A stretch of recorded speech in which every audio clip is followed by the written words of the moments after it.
had a meeting regarding हमारा meeting था regarding all the elected MDCs and MLAs, EMs.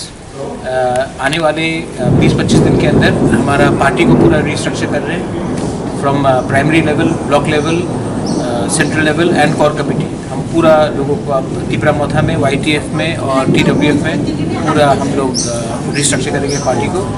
और आने वाले दिन में हमारा जो आंदोलन है वो greater Tipraland constitutional solution, Kok Borok script on village council election, जो customary law bills, land bills जो हमने गवर्नमेंट को दिया है, गवर्नर को दिया, उन्होंने अभी तक पास नहीं किए, उसके लिए हम लोग अपना आंदोलन शुरू कर देंगे. इसी के लिए आज हमारा मीटिंग हुआ और हमने अपने सब MLAs MDCs को बोला है अब घर में बैठकर कुछ नहीं होगा. लोगों ने हमें चुना है उनके लिए बात करने के लिए.